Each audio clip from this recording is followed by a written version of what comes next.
I never imagined a simple trip home from work would turn my quiet suburban life into a neighborhood war zone. But that's exactly what happened when I pulled into my driveway and spotted a shiny black SUV parked smack in the middle of my locked garage. My heart skipped a beat. Had I been robbed? No, the door was intact, but somehow this intruder vehicle was inside.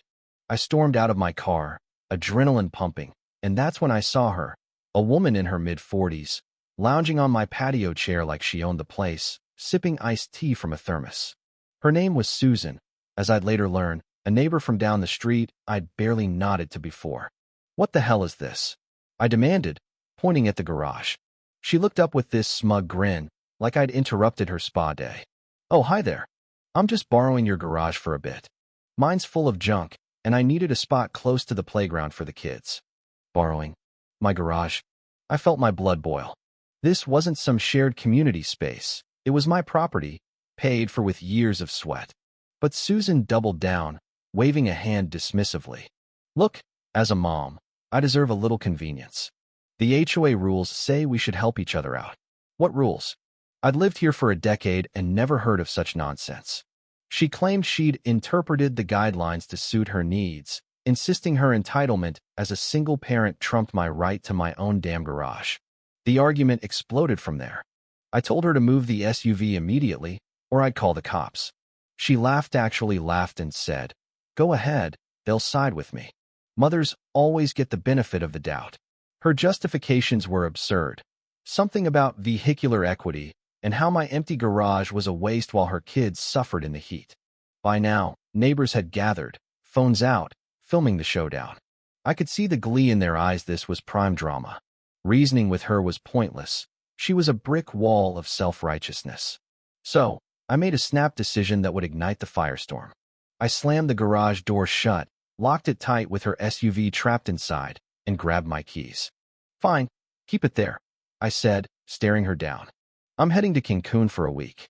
Enjoy the view." I tossed my spare key into my suitcase right in front of her, winking as I backed out. Her face twisted in shock, but I was already gone, tires screeching. The neighborhood chat blew up before I even hit the airport. Texts poured in. "Dude, you're a legend." Social media started buzzing with clips of Susan pounding on the door, yelling obscenities. From my beach chair in Cancun, margarita in hand, I watched the chaos unfold through neighbor updates. Susan went berserk. First, she called locksmiths, but they refused without proof of ownership. Then the police showed up twice but laughed it off as a civil matter. Tow trucks?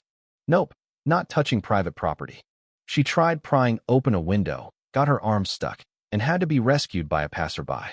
Videos of her tantrums went viral, her screaming at the garage like it was alive, throwing her thermos in rage.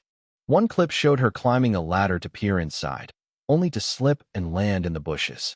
I chuckled, but an idea hit me. Stop at locking her out. I'd build a fence around the whole driveway and garage, turning her temporary borrow into a permanent exhibit. Still lounging by the ocean, I called contractors, lawyers, even a security firm. They loved the story and agreed to rush the job. Neighbors chipped in ideas, a locked gate, motion sensor cameras, the works. Meanwhile, Susan unraveled further. She hired some shady guy off the internet to retrieve her car, but he bolted when alarms blared. She even camped out on my lawn one night, holding a sign that read, "Garage Oppressor." The viral videos kept coming, millions of views now, and I savored every one. When I flew back, a crowd had formed like it was a block party. Susan was there, red-faced, waving what looked like forged HOA papers. "This is theft. Give me my car," she shrieked. I ignored her and nodded to the contractors, who started hammering posts right away.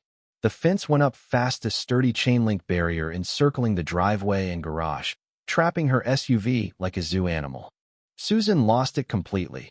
She blocked the workers with her body, called the police, who cited her for disturbance, even tried bribing a contractor with homemade cookies. Nothing worked. The crowd cheered, phones capturing every meltdown. It became a spectacle, with people driving by just to gawk. But Susan wasn't done. She recruited her friend Brenda, another busybody from the block, and they banged on my door daily, spouting wild claims about vehicular hardship and how I was violating some made-up human rights. Brenda hired a fake lawyer from an online ad, some guy in a cheap suit who showed up waving nonsense papers. They attempted a midnight tow truck rescue, but the fence held firm and the driver fled when lights flooded the scene.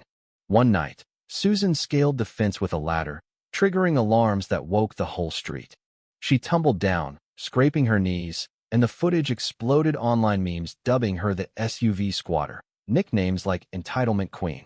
The neighborhood split. Some sided with me, calling it a stand against bullies. Others whispered I was too harsh, fueling heated debates on social media. Was I a hero for property rights or a vindictive jerk?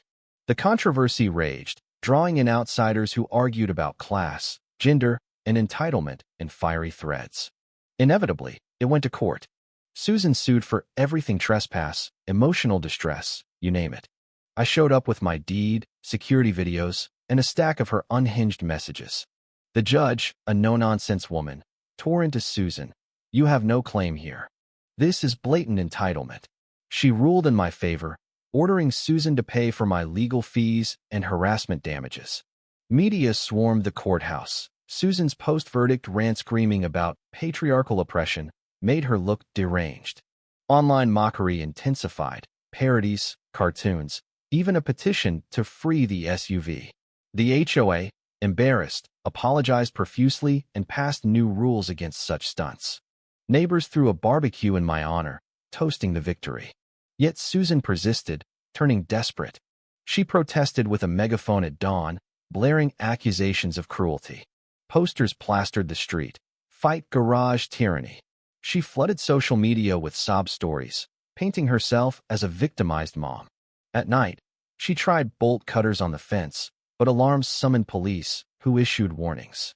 I compiled all the footage into an edited video saga and posted it anonymously at first. It went mega-viral, racking up tens of millions of views. Fallout hit hard. The HOA suspended Susan, local businesses refused her service, and even Brenda abandoned ship, calling her toxic. The final twist came when I invoked abandoned vehicle laws. I sent certified notices to Susan, which she ignored in her fury. Back in court, the judge granted me ownership of the SUV outright. It's been on your property long enough, she said. I auctioned it off for Charisha Kids Playground Fund, ironically. The event drew hundreds, bidders, reporters, gawkers. Susan showed up, protesting with signs, but security kept her at bay. The winning bid soared to 5 figures, and as the hammer fell, cheers drowned her screams. I donated the proceeds publicly, turning her defeat into community good. In the end, Susan's reputation crumbled. The HOA censured her harshly, and whispers of her moving out turned real. She packed up and vanished one night, tail between her legs. The neighborhood exhaled in relief, applauding as her house went up for sale. Peace returned, but the fence stayed as a monument, a reminder of the battle. The story became legend. Memes endured, documentaries speculated, debates lingered on forums about rights versus rudeness. Was my revenge too far? Some said yes, calling it petty vigilantism. Others hailed it as a blow against unchecked privilege. Me? I saw it as a win for boundaries in a world full of to curse, a cautionary tale that entitlement can backfire spectacularly.